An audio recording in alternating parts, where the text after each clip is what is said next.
कोण बनेगा नगराध्यक्षाच्या एपिसोडचा कसा झाला शेवट आणि कोण झाले नगराध्यक्ष, तर दोन आमदारामध्ये कोण पडलं कमी, कोणाच्या काय झाल्या चुका, तर संजय क्षत्रिय यांचा काय आहे संदेश, बघा सविस्तर न्यूज NMP वर। नमस्कार प्रशांत, न्यूज NMP मध्ये आपले सर्वांचे पुन्हा एकदा स्वागत। तर मंडळी, आज आपण बातमी बघणार आहोत ती संगमनेर शहरातून आणि बातमी आहे ती संगमनेर नगरपालिका सार्वत्रिक निवडणूक 2025च्या पार्श्वभूमीवर न्यूज NMP वरती एक एपिसोड चालवला होता आणि त्या एपिसोडचं नाव होतं कोण बनेगा नगराध्यक्ष। प्रेक्षकांनो, त्याचा आज शेवट होतोय, कारण निवडणुका झाल्या, निकालही लागले आणि निकाल ते देखील अनपेक्षित असे निकाल लागलेले आहे आणि नगराध्यक्ष देखील विराजमान झालेत।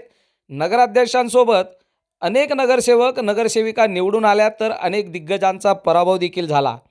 ज्यांचा पराभव झाला त्यांनी हसत हसत पराभव स्वीकारला आणि ज्यांचा विजय झाला त्यांनी देखील विजय स्वीकारला आहे। या निकालामध्ये महायुतीच्या एकमेव महिला उमेदवार निवडून आल्या, तर अपक्ष 2 उमेदवार निवडून आले आहे आणि त्यातच महाराष्ट्रात अत्यंत कमी वयाचा नगरसेवक म्हणून मोठ्या मताधिक्याने निवडून आलेला उमेदवार याची देखील चर्चा झाली आहे। मात्र या सगळ्या निवडणुकीच्या पार्श्वभूमीवर कुठे काय आणि कशा घडामोडी झाल्या, कोणत्या आमदाराला कशाचा फटका बसला, कोणत्या आमदाराला कशाचा फायदा झाला, या सर्व बाबतीत आपण सविस्तर चर्चा करून आजचा हा एपिसोड संपवत आहोत। आजच्या एपिसोडमध्ये आपले पाहुणे आहे सौ शहरी एक संगमनेरी व्हॉट्सअप ग्रुपचे सर्वेसर्वा संजय क्षत्रिय उर्फ बंडू शेठ। बंडू शेठ, न्यूज NMP मध्ये आपले स्वागत। आपण एपिसोडला सुरुवात करतोय। सर्वप्रथम आपल्याला हा प्रश्न केला जातोय माझ्याकडून की संगमनेर नगरपालिकेची निवडणूक नुकतीच झालेली आहे, निकालही झाला आणि जल्लोषही झाला, मात्र या सर्व निवडणुकीला आपण कसं बघता? निवडणूक उत्साहात झाली, शांततेत झाली आणि निकाल जो झाला त्या निकालाच्या बाबतीत लोकांनी जे गणित मांडले होते ते बरेच जणांचे गणित चुकले गेले, कारण ही निवडणूक एकतर्फी झाली। याला बरेच कारणं आहेत। सत्यजित तांबे असतील, डॉक्टर तांबे असतील, दुर्गाताई असतील, मैथिली असतील, जयाताई असतील आणि जे 1 वर्षापूर्वी अनाकलनीय पद्धतीने महाराष्ट्राच्या विधानसभेमध्ये आऊट झाले असे बाळासाहेब थोरात असतील, यांनी अतिशय प्लॅनिंगने आणि जिकरीने ही इलेक्शन करो वा मरो या परिस्थितीत लढली आणि त्याचं त्यांना फळ भेटलं आहे। अशा पद्धतीने ही झालेली आहेत, त्यामुळे त्यांना त्याचं ते फळ त्यांच्या मेहनतीला भेटलं हे नक्कीच आहे। म्हणजे तुम्हाला असं म्हणायचं आहे का बाळासाहेब थोरात किंवा त्यांचा संपूर्ण जो गट आहे, जी यंत्रणा आहे, ती आमदारकीला गाफील होती आणि आता नगराध्यक्ष नगरसेवकाच्या निवडणुकीमध्ये पूर्ण सुधारणा करून पूर्ण तयारी केली? थोड्याफार प्रमाणात हा भाग आहेच। गाफील असल्यापेक्षा ओव्हर कॉन्फिडन्स त्यांना होता आणि त्यांना वाटलं आपण 40 वर्ष इथं काम केलेलं आहे, 90-95% संस्था आपल्या ताब्यात आहेत, त्यामुळे आपण निवडून येणार या ओव्हर कॉन्फिडन्सवर ते राहिले आणि ह्या 40 वर्षामध्ये त्यांच्याकडून जे जे लोक दुखावले गेले असतील, जे लांब झाले असतील किंवा ज्यांना त्यांच्या ह्या सर्व गोष्टीतून काही फायदे झाले नसतील किंवा काही लांब राहिले असतील, अशा लोकांनी शिवाय त्यांच्याकडे असलेल्या लोकांनी ज्यांना त्रास दिला असेल असे बी बरेच युवक असतील किंवा गावातले किंवा शहरातले तालुक्यातले लोक असतील, त्यांना यावेळेस थोडा काहीतरी आपल्याला यांना दाखवायचं आहे, यांना सुद्धा आपली व्हॅल्युएशन काय आहे हे कळवण्यासाठी या पद्धतीने त्यांना मतदान न केलं हे सुद्धा यात दिसतंय। आपण जर बघितलं तर आमदार अमोल खताळ यांनी देखील बरेचसे उमेदवार उभे केलेले होते आणि घराणेशाही म्हणता त्यांनी थेट घरातलाच उमेदवार नगराध्यक्ष पदाला दिला। हे जे समीकरण त्यांनी जुळवलं आणि ज्या जोराने, ज्या ताकदीने आणि ज्या मतदारांनी ते आमदारकीला एवढ्या मोठ्या लीडने आणि 40 वर्षाच्या राजकारणाला धूळ चारत विजय करून आले, त्यांच्या बाबतीत काय मत असणार आपलं? कारण त्यांचे देखील बरेचसे उमेदवार होते। आमदार अमोल खताळ निवडून आले, याला त्यांची जरी मेहनत असली किंवा त्यांचं जरी नशीब असलं नशिबाने त्यांना हे आमदारकी भेटली असली, पण याच्या मागं भरपूर पैलू आहेत.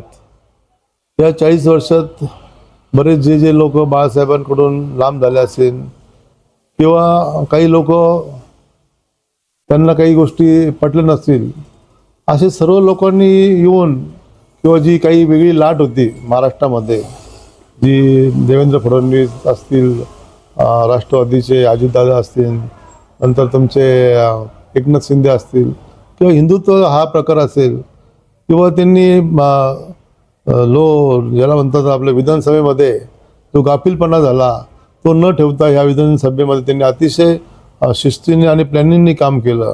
त्याचं सुद्धा फळ आणि विखे पाटलांच्या सुद्धा त्यांना जी मदत झाली ती त्याला कारणीभूत ठरली. परंतु अमोल खताळांनी सुरुवातीचे 10-11 महिने अतिशय जोमाने काम केलं, चांगलं काम केलं, एक नवीन खंदा आहे म्हणून केलं. परंतु त्यांच्याकडून काही चुका ज्या म्हणतात ना, उथळ पाण्याला खळखळाट फार, अशा पद्धतीने झाल्या गेल्या. त्यांनी काही चांगले संगमनेरातले अधिकारी त्यांना असं वाटलं की आपल्या बाजूचे नाही, ते समोरच्यांनी आणलेले आहे, पण ते खरंच चांगले होते. त्यांना काढण्यापासून त्यांच्याशी ॲडजस्टमेंट न करता त्यांनी त्यांना काढलं, ती एक चूक झाली. त्याच्यानंतर त्यांच्याकडं वर्षभरात त्यांनी जी टीम तयार केली होती ती टीम तयार नाही केली. सर्वसामान्य लोक नाही घेतले, चांगले लोक नाही घेतले, असं माझं मत आहे. अशी जर माणसं जर सर्वसमावेशक घेतले असते तर त्यांना अतिशय चांगले दिवस अजून बी पाहायला भेटले असते. आणि त्यांनी घराणेशाही किंवा इतर गोष्टी विरोधकांच्या विरोधात जे गोष्टी बोलल्या त्याच त्यांनी ह्या इलेक्शनमध्ये त्यांच्या भाऊजाईला तिकीट देऊन घराणेशाहीविरुद्ध बोलायचं जे त्यांना चांगला मान भेटला होता किंवा त्यांच्या बाजून लोक वळले होते, तेच त्यांनी करून त्यांनी त्या घराणेशाहीच केली. त्यामुळे अनेक लोक तेवढ्या मुद्द्यावर त्यांच्या विरोधात गेले. त्यांनी त्यांच्या भाऊजाईला अध्यक्षपद दिलं. हे जर न देता त्यांनी एखाद्या चांगल्या कार्यकर्त्याला दिलं असतं किंवा ज्यांनी त्यांच्याकडे मागणी केली त्यांच्या मुलाखती घेतल्या असत्या तर त्याला अतिशय, मला वाटतं, जनमानसात एक वेगळ्या पद्धतीने स्थान भेटलं असतं, त्यांचं पण मत वाढलं असतं आणि चांगली फाईट झाली असती, एवढं नक्की निश्चित. आपण जर बघितलं तर संगमनेर नगरपालिकेच्या निवडणुकीमध्ये प्रचार यंत्रणा दोन्ही पक्षाची, दोन्ही आमदारांची ज्यावेळेस प्रचार यंत्रणा ही काम करत होती, कुठलाही जाती धर्माचा द्वेष किंवा जाती धर्माचा रंग किंवा देवदेवता वगैरे वगैरे जे या अगोदर झालेले असा कुठलाही प्रकार न होता सॉफ्ट भूमिका घेऊन मतदान झालेलं आहे. निवडणुकांचा प्रचार त्या पद्धतीने झालेला आहे. तरी देखील आमदार अमोल खताळ यांचं जर पारडं आपण बघितलं तर हिंदुत्व म्हणून फार भरभक्कम होतं, जड पारडं होतं. हिंदुत्वादी संघटना देखील त्यांच्या मागे होत्या. मात्र यावेळेस तसं काही दिसलं नाही आम्हाला, ग्राउंड लेवलला आम्हाला नाही दिसलं आणि तशी चर्चा देखील. तुम्हाला याबाबत काय वाटतं? अमोल भाऊ, आमदारांना जी मदत किंवा जे यश भेटलं विधानसभेमध्ये, ते जे भेटलं ते एक नवीन कार्यकर्ता आहे, चांगला कार्यकर्ता आहे. त्यांनी याच्या पहिले सुद्धा सामाजिक काम चांगलं केलं आहे, संजय गांधी योजनेमार्फत केलं आहे, बऱ्याच गोष्टी करून दिल्या. तर लोकांना वाटलं बाबा थोडं चला नवीन थोडं चेंज करून पाहावं. हा त्यांनी लोकांनी चेंज केला.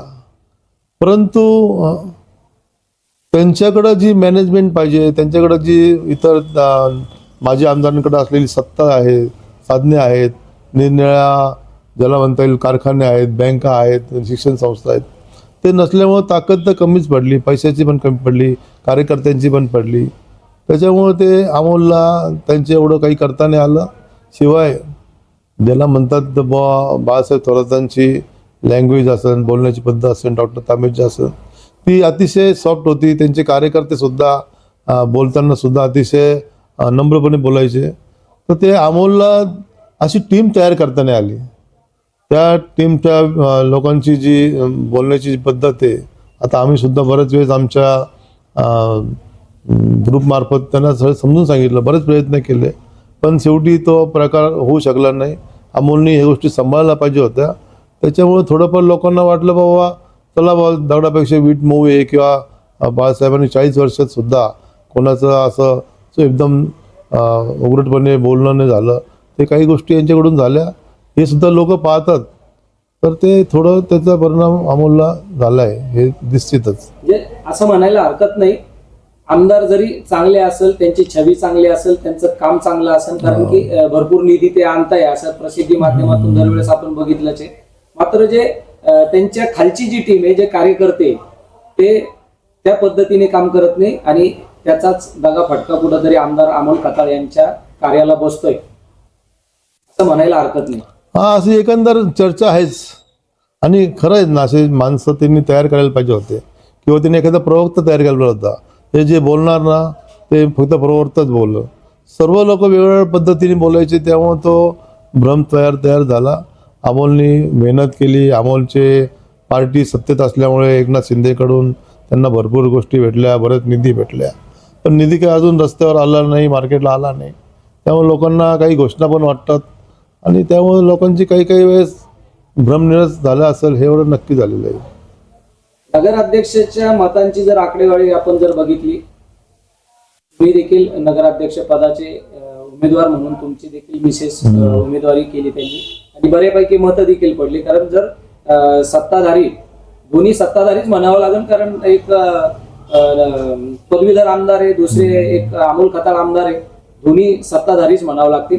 त्या सत्ताधाऱ्यांपेक्षा जे बाकीचे सीट होते त्यापैकी तुम्हाला सर्वात जास्त मते पडलेली आहेत, 3 नंबरवरती तुमचं सीट चाललेलं आहे. या सगळ्या याच्यामध्ये ज्या पद्धतीने निवडणूक झाली, त्या पद्धतीने काँग्रेसचा, ज्यांना नेहमीच बालेकिल्ला असा संगमनेरमध्ये नगरपालिकेच्या निवडणुकीत असं म्हटलं जातं, एक गट्टा मतदान मुस्लिमांचं, या मुस्लिमांच्या मतामध्ये कुठं फरक दिसून आला आमदार अमोल खताळांच्या बाबतीत, त्यांच्या उमेदवारांच्या बाबतीत? अमोल खताळला निश्चितच मुस्लिम पट्ट्यातून मतं अतिशय कमी पडली गेलेली आहेत. कारण मुस्लिम समाज हे याच्या पहिले सुद्धा बाळासाहेबांकडे राहिलेलं आहे, पंजाकडे राहिलेलं आहे आणि थोडं सॉफ्टपणा त्यांच्याकडे असल्यामुळे ते लोक त्याच्याकडे जास्त वळले. अमोलला मुस्लिमांच्या पट्ट्यामध्ये चांगले उमेदवार बहुतेक भेटले नसतील किंवा तिकडच्या लोकांनी उभं राहायचा डेअरिंग पण केली नसेल, कारण त्यांना माहिती आहे हे भाजप शिवसेनेला आपले लोक मतदान करीत नाही. तेव्हा तो एक फटका बसला असेल. अमोलने प्रयत्न केले परंतु त्यांना ह्या पट्ट्यातून कमी पडले. मुस्लिम पट्ट्यातून कमीच पडले पण हिंदू पट्ट्यातून पण यावेळेस जे आमदारकी जे त्यांना जे मतदान झालं त्यात पण फरक पडलेला गेलेला आहे, हे नवीन निश्चितच वाटतं. राहिला विषय आमचा, आम्ही लोकशाही रक्षणासाठी बाबासाहेब आंबेडकरांच्या संविधानाच्या हिशोबाने आणि आम्हाला पण एक निवडणूक लढण्याचा अधिकार आहे, या हिशोबाने एक आमचे विचार मांडण्यासाठी आम्ही या इलेक्शनमध्ये उभं राहिलो. आमचे विचार मांडले, आम्ही विचार शेवटपर्यंत गेले, प्रत्येकापर्यंत गेले, जनमानसात गेले. परंतु लोकांनी शेवटी काही गोष्टी पाहिल्या असतील का एवढी मोठी टीम सांभाळणं, नगरपालिका सांभाळणं हे आमच्या एकट्या माणसाच्या ह्याच्यात नसेल किंवा या बाळासाहेबांकडे, डॉक्टर तांबे, दुर्गाताई यांच्याकडे त्या गोष्टी असेल आणि त्यांचे स्वभाव वगैरे ह्या गोष्टीसुद्धा आहेच.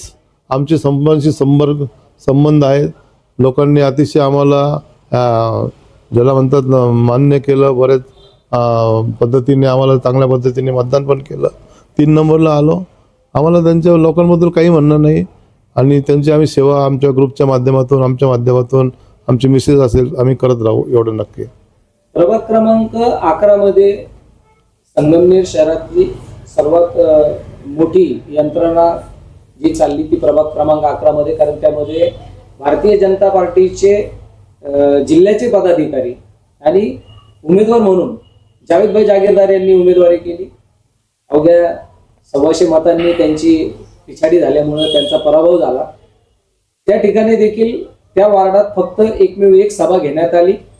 तर असं वाटत नाही का कुठंतरी प्रचार यंत्रणा ही त्यांच्या सगळ्या महायुतीच्या उमेदवारांकरता कमी पडली कुठंतरी, किंवा जे जसं तुम्ही आता थोड्या वेळापूर्वी बोलले की प्रवक्ता कोणी नाही, मग त्या हिशोबाने त्यांना मागं राहावं लागलं किंवा मतामध्ये दुरावा पडला? जावेदभाईंचं सीट हे युतीच्या तर्फे विनिंग सीट म्हणून बरेच जण बोलत होते. ते होते, आणखीन 4-5 सीटं होते. परंतु एकंदर मैथिलीताईंबद्दल किंवा सत्यजितदादांच्या 2.0 या प्लॅनबद्दल जी हवा होती तो महापूर आला. ह्या महापुरामध्ये चांगले चांगले वाहून गेले. त्यात जावेद भाईंचा सुद्धा बळी गेलेला एवढं निश्चित दिसतंय. एकंदरीत या सर्व निवडणुकीमध्ये नेमका विजय कुणाचा झाला? आता ह्या गोष्टीवर फार गोष्टी सांगता येतील. तसं सत्यजित तांबेंची 2.0चा ज्याला म्हणतात जाहीरनामा चांगलाच आहे. त्यांचं विजन पण चांगलं आहे. पण एवढं करून मी लोक ह्या गोष्टी पाहतात नाही पाहत हा भाग नंतर आहे. परंतु जो छोटा तबका आहेत, गरीब लोक आहेत, ते काय म्हणतील, आता आपला विकास करून घ्या, बाकीचे हे विकास आपला करतील का नाही पाहता येत नाही, त्यांचा विकास करतील. आता आपल्याला काय जे भेटतं ते भेटून द्या. आणि ह्या इलेक्शनमध्ये धनशक्तीचा बराच वापर झाला आहे असं ऐकण्यात आहे. आम्ही तर पाहिलं नाही, आमच्याकडे कोणी येलं नाही, आम्हाला कोणी देत नाही, आम्ही कधी घेतलेले नाही. परंतु एकंदर ऐकण्यात असं आलं का धनशक्तीचा वापर झाला आणि तो होत असतं. हा निवडणुकीचा भाग आहे, राजकारणाचा भाग आहे. निवडून येण्यासाठी या गोष्टी सगळ्यांना कराव्याच लागतात. आणि सत्यजित तांबेंना, डॉक्टर तांबेंना म्हणा किंवा बाळासाहेबांना हे करणंच होतं. कारण त्यांना माहिती आहे आपण जर संगमनेरच्या राजकारणात टिकलो तरच महाराष्ट्रात राजकारणात टिकलो. त्यामुळे त्यांनी प्लॅनिंग असेल, त्यांची माणसं असतील, याबरोबर धनशक्तीचा वापर केला. हे नक्की नक्की नक्की. संगमनेर सेवा समितीच्या अभूतपूर्व यशानंतर डॉक्टर सुधीरजी तांबे असतील, बाळासाहेब थोरात असतील, आमदार सत्यजित तांबे असतील यांनी अत्यंत शांत संयमी अशी प्रतिक्रिया दिली. आरोप प्रत्यारोप विसरून सर्वांनी एकत्रितपणे विकासासाठी काम करावे, कोणतीही कटुता मनात ठेवू नये, अशा माध्यमांना मुलाखती देऊन आपला प्रवास सुरू केला होता. मात्र त्या विजयाच्या काही तासानंतरच 2 प्रभागामध्ये हाणामारी झाली आणि त्या हाणामारीनंतर गुन्हे देखील दाखल झाले. त्याच्यावरती बऱ्याचशा लोकांनी टीका टिप्पणी केली. गाव धुण्याचं काम सुरू झालं सेवा समितीच्या माध्यमातून. कारखान्याच्या गाड्या आल्या, काही संगमनेर नगरपालिकेच्या फायर फायटर आल्या, त्यांनी गाव धुण्याचं काम केलं. मात्र एक जो भाग होता नेहरू गार्डन समोरचा, त्या ठिकाणी छत्रपती शिवाजी महाराजांचा एक बॅनर होता. त्या बॅनरपाशी, त्याला चौकही म्हटलं जातं, त्या ठिकाणी निवडणुकीच्या दिवशी मुस्लिम प्रभागातील निवडणूक झाल्यानंतर, निकाल लागल्यानंतर उत्सव साजरा करत येत असताना त्या ठिकाणी त्यांनी हिरवा गुलाल उधळला आणि सोशल मीडियाच्या माध्यमातून, फेसबुक, व्हॉट्सअप आणि काही बातम्याच्या माध्यमातून त्याला काहीतरी वेगळ्या पद्धतीने मांडलं गेलं. याला आपण कसं बघतो?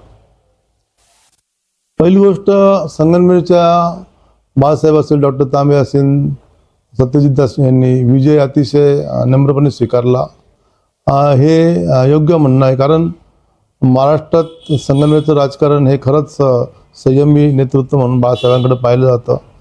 कारण त्यांची हार झाली त्यावेळेससुद्धा माझ्या ग्रुपमुळं बऱ्याच गोष्टी त्यांना त्रासदायक ठरल्या. तरीसुद्धा त्यांनी माझ्यावरसुद्धा कोणताही प्रेम न करता अतिशय शांत संयमीपणे म्हटलं, अरे तुझ्या त्या आमदार तुझा तो ज्यांनी तू त्याला मदत केली किंवा तुमच्या चॅनलने, त्याला जरा नीट जरा शब्द वापरायला सांग, लँग्वेज वापरायला सांग. म्हणजे शब्दांची मर्यादा पाळण्यासाठी त्यांनी सुद्धा सांगितलं. पण ते बी चांगल्या पद्धतीने, त्यांनी कधी राग नाही केला.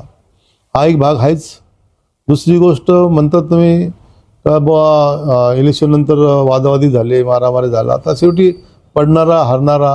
पडणाऱ्याचं शेवटी पैसा जातो, वेळ जातो, त्याचं स्वप्नभंग पावतं. त्यामुळे तो आणि ज्याचं निवडून येतो त्याला उन्माद असतो. या 2 गोष्टींमध्ये कार्यकर्त्यांमध्ये वाद होतात आणि ते वाद मारामारीच्या रूपात नक्कीच येतात. त्यामुळे ते मारामारी झालेले आहेत. परंतु त्याचं पडसाद हे आयुष्यभर उमटतात, हे लोकांना कळत नाही. भविष्यात त्यांना कळतं, मॅच्युरिटीनंतर पण नवीन मुलं असतात. हे प्रत्येक ठिकाणी होत असतं. हा भाग आहेच राजकारणात. आणि तिसरा मुद्दा राहिला, शिवाजी महाराजांच्या फोटोपाशी हिरवा गुलाल उधळला. आता त्या परिसरात मी स्वतः होतो. खरं म्हणजे शिवाजी महाराजांचा फोटोसुद्धा रस्त्यावर आणायला नव्हता पाहिजे. रस्त्यावर लावला गेलेला आहे, महाराज रस्त्यावर आलेले. आणि त्या ठिकाणी ज्यावेळेस तो विजयी उमेदवार रिक्षा चालक असलेला साधा, आता आमचा ग्रुप मेंबर पण आहेत आणि आमच्याबरोबर त्यांनी काम केलेलं आहे. आपणा बाजारमध्ये एक साधा रिक्षाचालक मुलगा आहे, त्याला त्याचं नाव आहे लाला, तो त्या ठिकाणी तिथूनच तो बाहेर पडला आणि अतिशय उत्साही मुलं त्याचे प्रेमाची अतिशय, त्यामुळे त्यांना अतिशय उत्साह झाला आणि त्यांनी ते गुलाब उधळला. पण त्यांना माझ्या मते तरी त्यांना शिवाजी महाराजांचा अपमान काही करायचा नव्हता, पण त्या ठिकाणी बॅरिकेडच तिथूनच सुरू झाले किंवा माणूस तिथं आलं, त्यामुळे तिथं गुलाल उधळला गेला हे निश्चित आहे. पण ते लहान मुलांचे किंवा बाकीच्यांचं काही कोणाच्या मनात त्या अशा गोष्टी नव्हत्या आणि कोणी लोकांनी त्या गोष्टीला धार्मिक विद्वेष पसरू नये ही माझी विनंती. संगमनेरची संस्कृती चांगली ठेवावी. झालं असं नजर चुकीन झालं असं मला तरी वाटतं. आमदार खताळे यांनी देखील पराभव हा झाल्याचं स्वीकारलं, आनंदाने स्वीकारलं आणि हे देखील त्यांनी माध्यमांवरती मुलाखत देताना सांगितलं. तर नक्कीच पुढच्या वेळेस जोमाने काम करू. मात्र सोशल मीडियाच्या माध्यमातून त्यांचे कार्यकर्ते असतील किंवा संघटनेचे जे काही ज्या त्यांच्या सेंटरमधले हा काहीतरी वेगळा विपर्यास करतात, त्यांना काय संदेश देणार आपण? मी सर्व निवडणुकीच्या पार्श्वभूमीवर झालेल्या पराभव आणि विजयाच्या पार्श्वभूमीवर ही गोष्ट तुम्ही म्हणता ती बरोबर आहे. त्यांना मी संदेश याच्या पहिलेच दिलेला आहे, देत पण आलेला आहे. त्यांच्या घरच्यांना पण सांगितलेलं आहे, त्यांना पण सांगितलेलं आहे का बुवा तुम्ही शब्द मर्यादा, शब्द संयम हा पाळा, चांगलं बोलत जा. मी डॅमेज कंट्रोल करा म्हणून मी याच्या पहिले सुद्धा त्यांच्या नामदारांच्या चांगल्या चांगल्या कार्यकर्त्यांना घरच्यांना सुद्धा सांगितलेलं आहे. तो डॅमेज कंट्रोल त्यांनी नाही केला का केला हा भाग त्यांनी हा तपासायचा आहे. पण राजकारणात तुम्हाला यायचं असेल तर शब्द संयम पाळलाच पाहिजेत. आपण कुठं काय बोलतो हे आताच्या नवीन मीडिया युगामध्ये पटकन व्हायरल होतं. त्यामुळं काही आलेले कॅसेट असतील, काही अधिकाऱ्यांबद्दल तुमचं बोलणं असेल किंवा तुम्हाला सार्वजनिक ठिकाणी काही गोष्टी तुमच्यावर घडल्या असतील, या घडायला नाही पाहिजेत.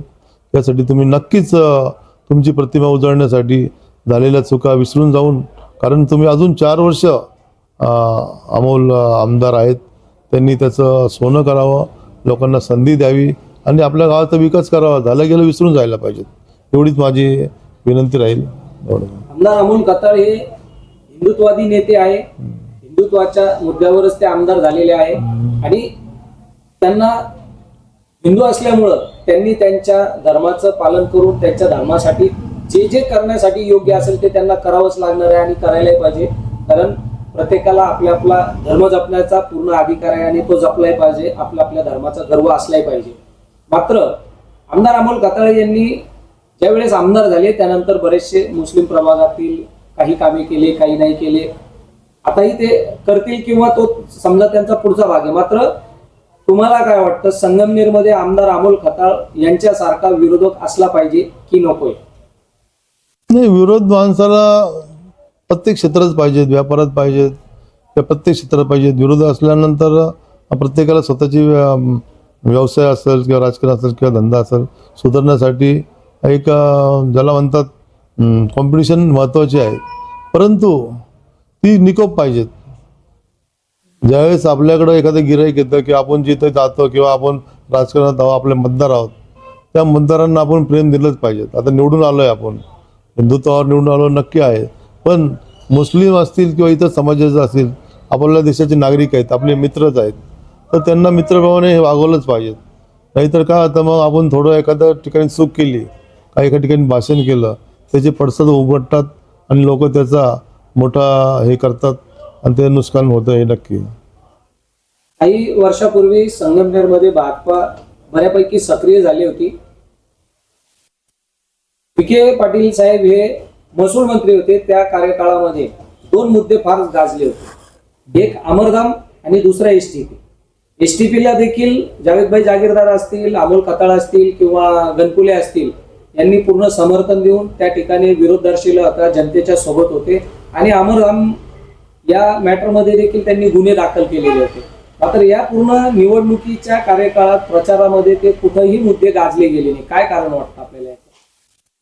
मला असं वाटतं की ह्या दोन्ही मुद्द्यामध्ये आता STP प्लॅनबद्दल मला माझी चीफ ऑफिसरनी सांगितलं आहे का बाबा आता आम्ही नवीन जागा घेतलेली आहे.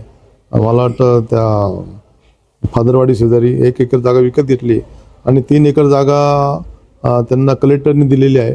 तो प्रश्न नक्की निकाली निघणार आहेत आणि STP प्लॅनबाबत सुद्धा ज्याला म्हणता येईल बुवा मागील सत्ताधाऱ्यांनी ज्या गोष्टीचं डिले केलं रेंगाळलं गेलं त्यामुळे मोस्टली समाज नाराज झालेला आहे हे पण नक्की आहे. तिसरी गोष्ट अमरधाममध्ये काय झालं, अमरधाममध्ये दोन्ही पार्ट्यांचे लोक असल्यामुळे या इलेक्शनमध्ये तो विषय काढला नाही गेला असं मला वाटलं असं, का दोघांनी सोयीस्कररीत्या तो विषय टाळला असं एकंदर दिसतंय. त्याच्यामुळं मताचं विभाजन झालं का? थोडंफार प्रमाण होतच असतं काही गोष्टी याचं, पण तरी पण लोक याच्याबरोबर बाकी बऱ्याच गोष्टी असतात त्याचा परिणाम नक्की थोडा झालेला आहे. मी एक पोस्ट केली होती मुजीब खान उर्फ लालाभाई यांच्या संदर्भात तुमच्या व्हॉट्सअप ग्रुपला, ती भरपूर गाजली. काय विषय होता तो आणि काय असं तुमच्या मनाला भावलं त्याच्याबद्दल?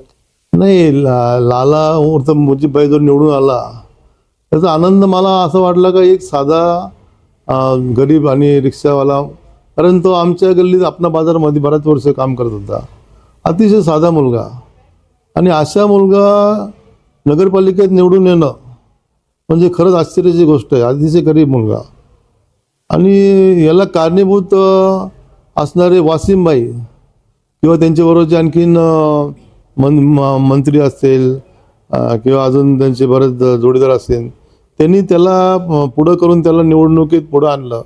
म्हणजे अशा गरीब मुलांना जो चांगला आहे काम करण्यासाठी, ज्याला काहीतरी इच्छा आहे, अशांना पुढं करणं ह्या मोठ्या माणसांची खरंच जबाबदारी आहे. नवीन पुढील नेतृत्व तयार करणं, नवीन मुलांना पुढं आणणं, आपल्यातल्या गरीब तबक्याला पुढं घेणं, हा माझा सांगण्याचा दृष्टिकोन सर्व समाजातील लोकांना आहे. माझ्या समाजातील सुद्धा माझ्या ज्या अध्यक्ष असतील किंवा जी मोठे लोक असतील त्यांना माझं हेच सांगणं आहे का तुम्ही तुमचे जे पदं आहेत तुम्हाला भेटलेले आहेत, पण हे तुम्ही समाजाचे काम करतात तर समाजातल्या प्रत्येक गोरगरिबांपर्यंत, ज्यांना इच्छा आहे, जो टॅलेंट माणूस आहे त्यांच्यापर्यंत जावं. हा सुद्धा मी माझ्या समाजासाठी, माझ्या महाराष्ट्र समाजासाठी व सर्व समाजासाठी एक चांगलं उदाहरण वासिमभाईंनी स्वतःचं पद, निवडून येण्याचं पद किंवा त्यांना निवडणुकीत ते तिकीट दिलं असतं असून सुद्धा ते देतात. त्यामुळे मी लालाचं सुद्धा अभिनंदन करतो. त्याचबरोबर ज्याच्यापेक्षा जास्त अभिनंदन मी वासिमभाईचं करतो. त्यांनी त्याच्या मागं उभं राहिलं, त्यांना निवडून आणलं, आणि विशेष म्हणजे महाराष्ट्रात संगमनेरात सर्वात जास्त मतदान हे लालाला पडलं आणि निवडून आणलं. हे खरंच इमानदारीने काम केल्याबद्दल त्यांच्या मागं असलेल्या उभ्या असलेल्या वासिमभाई व इतर सर्वांचं अभिनंदनीय गोष्ट आहे. शेवटचा प्रश्न करतोय, त्यामध्ये तुम्ही शुभेच्छा आणि शुभेच्छाबरोबर संदेश द्यायचा आहे. झालेल्या निवडणुकीमध्ये 27 उमेदवार यांचे निवडून आले, 2 अपक्ष आहे आणि 1 शिवसेने महायुतीचा. काय यांना शुभेच्छा आणि संदेश काय देणार शेवटचा नगराध्यक्षांसह? आता बघा 2.0 त्यांनी जो जाहीरनामा जो दिलेला आहे, कमाल केली कमाल करूया, आणि खरंच जर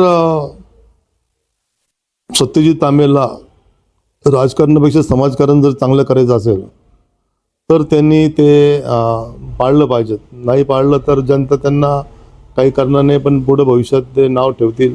आम्ही आमच्या सौशेरी ग्रुपमार्फत तर त्यांच्या मागं लागूच, कारण आम्हाला संगमनेरवर प्रेम आहे, समाजावर प्रेम आहे, आणि ते त्यांच्यामार्फत करून घ्यायचे. त्यांच्याकडे ती विजन आहे, ताकद आहे, आणि ते आमदार पण आहेत. त्याचबरोबर त्यांच्या पत्नी आमच्या ताई मैथिलीताई या खरंच बघितल्या आम्ही. माझे 2-3 वेळेस त्यांचं माझं बोलणं झालं. माझ्या वाढदिवसाला आले, तासभर थांबले. 100 लोकांच्या ग्रुपमध्ये मी त्यांना चर्चा घडून आणली. तर त्या पदाला लायक आहे हे मला नक्की वाटलं, कारण मी दुर्गाताईंनी मला एक दिवस त्यांच्या घरी गणपतीच्या कार्यक्रमाला बोललं होतं. ताई म्हणे बाबा 10 दिवसाचा कार्यक्रम असतो, पण आम्ही 5 दिवसात केला. मैथिलीताईंनी आता ताब्यात घेतलं. याचा अर्थ मैथिलीताईंकडं टॅलेंट आहे, ड्रेसिंगपणा आहे. बरं, सर्वांशी त्यांचं बोलणं हे अतिशय मॅच्युअर दिसलं मला. तर त्या संगमनेरच्या सर्व जनतेला एकत्र घेऊन नक्की चांगलं काम करतील. त्यांचे आमचे यामधल्या माझ्या वाढदिवसाच्या निमित्ताने चांगले कार्यक्रम आले, संबंध आले. माझ्या घरी आलतात तेव्हा ते आमच्या मंडळीला म्हटलं, एक काम करू, आपण इलेक्शन हे फ्रेंडली लढूया. तू मला मला मत दे, मी तुला माझं मत देते. आणि त्यांनी एकमेकाच्या माच्यावर टाळा घेतला. म्हणजे त्यावेळेस घडलेली घटना आहेत, म्हणजे एवढ्या त्या फ्रँकली मी बघितल्यात. तर त्यांनासुद्धा या इलेक्शनमध्ये शुभेच्छा, त्यांच्या टीमला शुभेच्छा. अतिशय चांगली माणसं त्यांच्यावर आलेली आहेत, त्यांना जुने अनुभव आहेत. तर सर्वांना शुभेच्छा देतो. त्याच्याबरोबर बाळासाहेब थोरातांना सुद्धा त्यांच्या भविष्याच्या शुभेच्छा देतो. अमोल आमदारांना सुद्धा सांगतो का शेवटी तुम्ही या गावाचे आमदार आहात, तुम्ही सुद्धा त्यांच्याशी संपर्क साधून राजकारणाच्या वेळेस राजकारण आणि समाजकारणाच्या वेळेस समाजकारण करून एकत्र तुम्ही समाजासाठी काहीतरी चांगलं करावा ही आमच्या संगमनेरकरांची इच्छा आहे, आमच्या संपूर्ण ग्रुपची इच्छा आहे. म्हणून आम्ही म्हणतो I love you Sangamner, we love you Sangamner. असं करून आपण आपलं जे संगमनेरचं जे नाव आहे सौ शेरी एक संगमनेरी, ते सौ शेरी एक संगमनेरपासून सब शेरी एक संगमनेरी करूया, एवढीच आमच्या ग्रुपतर्फे व संगमनेरतर्फे तुम्हाला आम्ही इच्छा व्यक्त करतो. धन्यवाद.